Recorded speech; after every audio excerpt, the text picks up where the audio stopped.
mga ka-legit Dover Cats, Miles Ocampo na paatras at natakot sa sumugod na hindi niya inaasahang sumugod sa kanya sa barangay. Ang lahat ng yan, but before that, if you haven't subscribed yet to my YouTube channel, please don't forget to like, share, and subscribe at hit mo na rin ang notification bell for more showbiz updates. Of course, bago tayo magsimula sa ating mga updates ngayong araw, nais ko po muna magpasalamat sa lahat po ng mga legit viewers, subscribers, and legit Dover Cats natin na lagi nag-aabang at nakaantabay sa lahat ng ating mga updates. Thank you so much sa inyo pong pagtitiwala at palagi ang panonood sa lahat po ng ating mga updates. And now, bago tayo magsimula, panoorin natin ang Sugod Bahay Mga Kapatid segment kani-kanina lang. Let's watch this.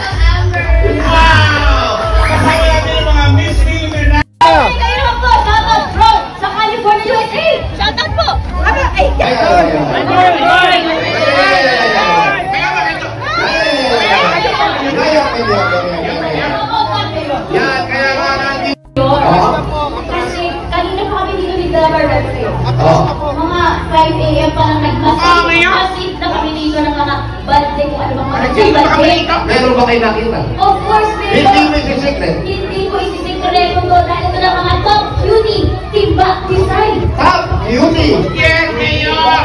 Nag-effort sila, Mayor. Yan!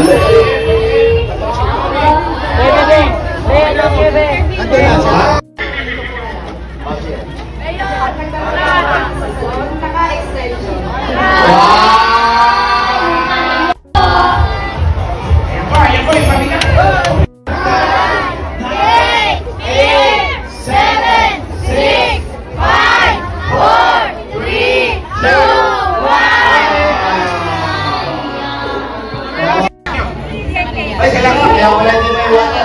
Meron ka ang 5,000! Isa, dalawa, apat, 5,000! Pinakain nyo. Ay, Bispel, nagugutom na ako kasi 7 lang. Hindi ko na Hindi na kayo magugusok. Pwede naman pakainin ang buong bahay ninyo. Meron kayo, 5,000!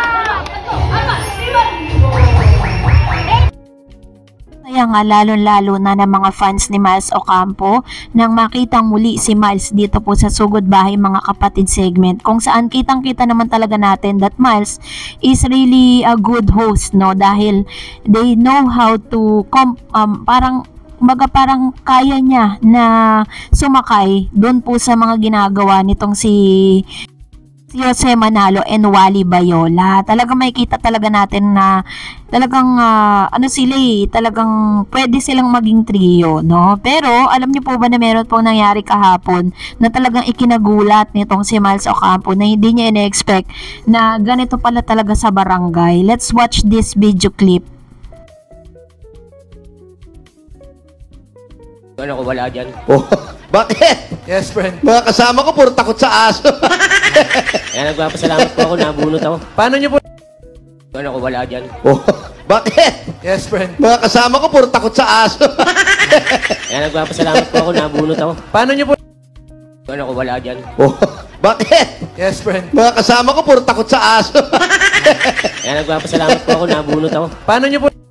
Po si Miss Miles Ocampo na meron pong papasulabong or paparating na aso sa kanya at talagang sobra yung takot niya, naging reaction niya dito, ano. Pero alam niyo po ba na sobrang saya ni Miles nung siya po ay napabilang sa barangay. Kaya nga po sa kanyang Instagram post, ito po yung sinabi niya, no, sumasagap na ng secret, barangay secretary, kilig me, hello team barangay, ayun. Kasi hindi naman talaga niya ina-expect at napakataas po ng expectation sa kanya ng TVJ production nung inilagay po siya dyan mismo sa Sugod Bahay mga kapatid segment. Dahil alam naman natin na ang Sugod Bahay po ay isa sa pinakaabangan at pinakamamahal ng maraming Pinoy. Kaya talagang mataas ang expectation ng lahat ng mga host and TVJ's production dito po sa ganap na ito. Kaya ito naman si Miles, talagang extra effort siya sa pagbibigay ligaya sa lahat po ng mga manonood dito po sa Sugod Bahay mga kapatid segment. Kaya nga sabi po ng ilan, sana raw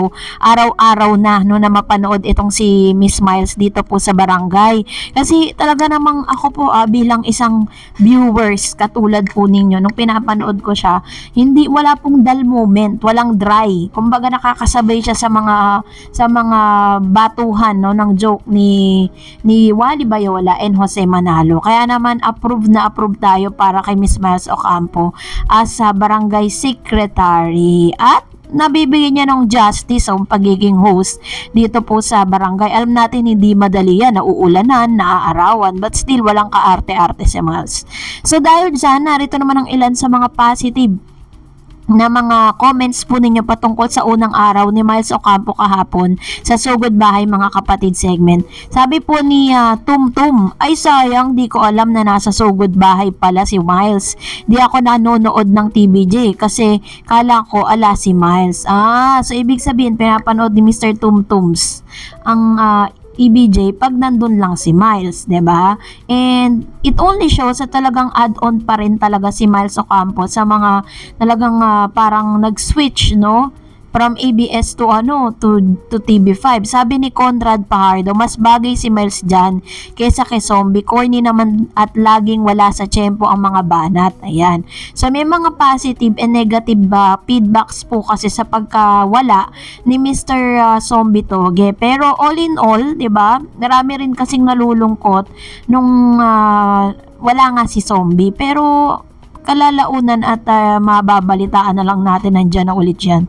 Sabi ni The Dev CB, I like Miles, sana araw-araw nandyan siya. Ayan. So isa naman siya sa mga talaga namang nagustuhan yung performance din ni Miles Ocampo dito po sa nasabing show, ano? And we are so thankful, ano? Kasi talagang very entertaining talaga yung pinapakita nila. Sabi ni Jessica Silon, kahit saan ilagay si Miles, click talaga, pang EAT Bulaga talaga si Miles. True naman po yan. Wala po tayong question dyan dahil talaga namang lahat po ng binibigay na mga parang pinapagawa kay Miles nabibigyan niya ng justice. Actually, nung napunta siya sa Sugod Bahay, parang mas nabigyan pa siya ng ng break kasi sa studio marami na po silang mga komedyante doon. Dito sa barangay, si Jose lang tsaka si Wally. At least ngayon, add-on na si Miles. Sabi ni Dancel Wessington, I love this pretty Miles. I am too. Ayan. Gusto ko rin po si Miss Miles Ocampo. Hindi lang siya pang drama, kundi pang comedy at pang best host pa rin lang din pala si Miss Miles. Sabi ni Flora de Piesa, Miles, okay ka rin dyan sa Sugod Bahay. Masaya rin. Tama yan. Para kung may a-absent dyan sa barangay, may replace or hindi pilay ang grupo dyan sa Sugod Bahay mga kapatid. Tama naman, diba? Kaya nga po talagang they make it a point na kapag merong walang isa sa mga Sugod Bahay mga kapatid, meron po silang i-replace kasi hindi pwedeng dalawa lang diba? Sabi nga, 2 heads is better than 1. 3 sila, diba? Di much better. So that's it for today. For more videos and updates, please don't forget to like and subscribe, and please follow me on my Facebook page, Dar Eds TV. God bless everyone. See you on my next vlog.